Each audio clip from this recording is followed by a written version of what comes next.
వైజాగ్ వెళ్ళేటప్పుడు మాత్రం చాలా టైర్డ్ అయిపోయానండి. సో ఇంకా టైర్డ్ అనేది ఈ షాప్లో నాకైతే వదిలిపోయింది. ఇంకా ఇక్కడికి వెళ్ళేసరికి అయితే ప్రతి ఐటెం కూడా మనకైతే చాలా బాగా యూజ్ అవుతాయండి. సో ఇంటికి కావాల్సిన డెకరేషన్ నుంచి మనకి ఏ ట్రెడిషనల్ లుక్ కావాలో, లేదంటే జీన్స్ మీదకి ఏమేమి వేయాలో అవైతే ఇక్కడైతే అవైలబుల్గా ఉన్నాయి. నాకైతే ఏ సెట్ తీసుకోవాలో కూడా అర్థం కాలేదండి. మొత్తం చూసేసరికి అయితే అన్నీ నచ్చాయి. ఇలాంటివి కాలేజ్ స్టూడెంట్స్ గట్రా వేసుకోవడానికి చాలా బాగుంటాయండి. అందుకోసం మీకోసం అయితే ఈ వీడియో అయితే తీశాను. మీరు ఎప్పుడైనా వైజాగ్ వెళ్తే ఈ ప్లేస్కి వెళ్తారని. నేనైతే ఇంకా జ్యువెలరీస్ ఏం తీసుకోవాలో అర్థం కాక ఇంకైతే ఇయర్ రింగ్స్ అయితే తీసుకున్నాను.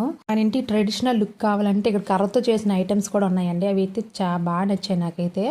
అది మీరు కూడా తీసుకోండి, చాలా బాగుంటాయి ఆ ట్రెడిషనల్ లుక్ అయితే. సో ఇంకా ఏమే కాదండి, ఇక్కడైతే చాలామంది జనాలు అయితే ఉన్నారు. నేనైతే చాలా వెయిట్ చేశానండి వీడియో తీయడానికి అయితే. అస్సలు ఖాళీ లేదు. ఎక్కువ మంది స్టూడెంట్స్ మాత్రమే ఉన్నారండి. ఇంకా బయట వచ్చే వాళ్ళు కూడా చాలామంది అయితే ఈ షాప్ దగ్గర హ్యాండ్ బ్యాగ్స్ కానీ చైన్స్ కానీ చాలా వరకు కొన్నారండి. ఇదండి ఈ వీడియో. Please like and subscribe more videos. Okay, bye friends.